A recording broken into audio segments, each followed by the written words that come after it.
আসসালামু আলাইকুম দর্শক, আইএমকে ফিনটেক স্কুল চ্যানেলে আপনাদের স্বাগতম। আজকে আমরা বেঞ্জামিন গ্রাহামের the interpretation of financial statements এই বইয়ের সামারি নিয়ে উপস্থিত হয়েছি। আজ আমরা বেঞ্জামিন গ্রাহাম, যিনি ওয়ারেন বাফেটের মেন্টর, তার সাথে শিখব কিভাবে ফিনান্সিয়াল স্টেটমেন্ট স্টাডি করতে হয়, ব্যালেন্স শিট এবং ইনকাম স্টেটমেন্ট অ্যানালাইসিসের কলা কৌশল জানার চেষ্টা করি। চলুন তাহলে শুরু করি। বেঞ্জামিন গ্রাহাম, তিনি শুধু ভ্যালু ইনভেস্টিংয়ের জনকই ছিলেন না, তার প্রিন্সিপালগুলোই তাকে কিংবদন্তি বানিয়েছে। তার এই বইটি ফিনান্সিয়াল স্টেটমেন্ট বোঝার সবচেয়ে সহজ উপায়। কিন্তু কেন আমরা এই বইটি পড়ব? গ্রাহামের কথা হচ্ছে, ফিনান্সিয়াল স্টেটমেন্ট না বুঝে কোনো বিনিয়োগ নয়। এই বই আমাদেরকে কিভাবে স্ট্রং কোম্পানি খুঁজে বের করতে হয় এবং কিভাবে বিভিন্ন প্রকার প্রতারণা থেকে নিজেকে বাঁচিয়ে রাখা যায় তাই শিখতে সাহায্য করবে। ফিনান্সিয়াল স্টেটমেন্টসের প্রধান তিনটি বিষয়: balance sheet, income statement, cash flow. Balance sheet হচ্ছে একটি কোম্পানির অ্যাসেট এবং লায়াবিলিটিজের একটি স্ন্যাপশট। ইনকাম স্টেটমেন্ট থেকে একটি কোম্পানির নির্দিষ্ট সময়ের তার প্রফিট এবং লসের অবস্থা বোঝা যায়।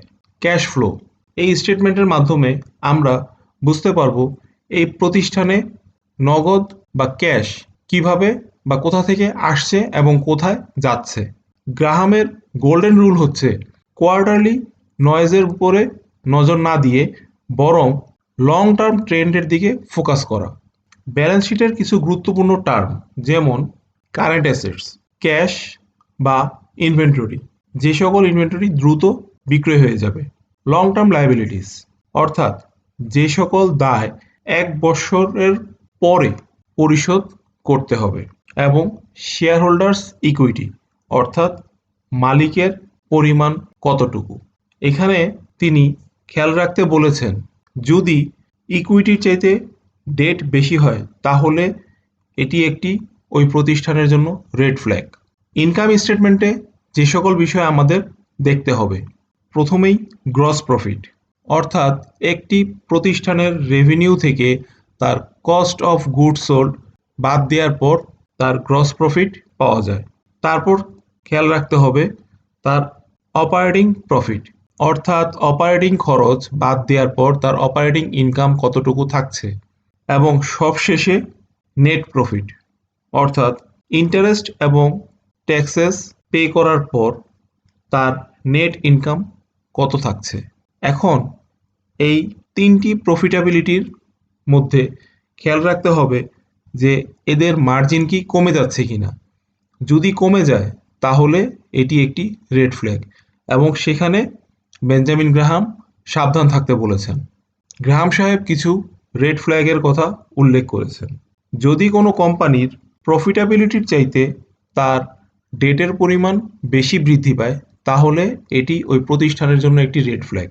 এছাড়া তার রেভিনিউর চাইতে তার ইনভেন্টরি দ্রুত বৃদ্ধি পাচ্ছে, এটি আরেকটি রেড ফ্ল্যাগ।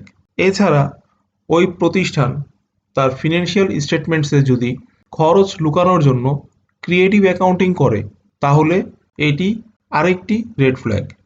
গ্রাহাম সাহেবের ইনভেস্টমেন্টের চেক লিস্টের মধ্যে তিনি যে সকল বিষয়ের উপর গুরুত্ব দিয়েছেন, লিকুইডিটি, একটি প্রতিষ্ঠানের শর্ট টার্ম লোন পরিশোধ করার ক্যাপাবিলিটি কতটুকু বা শর্ট টার্ম লোন পরিশোধ করার ক্যাপাসিটি তার আছে কিনা এটি খেয়াল রাখতে হবে। আর্নিংস স্ট্যাবিলিটি, অর্থাৎ প্রতিষ্ঠানের প্রফিট কি ধারাবাহিকভাবে হচ্ছে কিনা। এছাড়া ডিভিডেন্ড হিস্ট্রি দেখতে বলেছে, অর্থাৎ তারা সঠিকভাবে পে আউট মেনটেন করছে কিনা। যদি এই সবগুলো শর্ত পূরণ করে তবেই তিনি ওই প্রতিষ্ঠানে বিনিয়োগ করতে বলেছেন। গ্রাহাম সাহেবের এই বই আমাদের গেমলার মেন্টালিটি থেকে থটফুল ইনভেস্টর মেন্টালিটিতে ট্রান্সফর্ম হতে অত্যন্ত সাহায্য করবে। তাই দেরি না করে আজই এই বইটি পড়া শুরু করুন। আজ তাহলে এ পর্যন্তই। আরও ইনসাইটফুল বিভিন্ন বইয়ের সামারির জন্য আমাদের আইএমকে ফিনটেক স্কুল চ্যানেলটিকে সাবস্ক্রাইব করুন। এবং আপনার ফ্রেন্ডস অ্যান্ড ফ্যামিলির সাথে শেয়ার করুন। ধন্যবাদ দর্শক। আল্লাহ হাফেজ।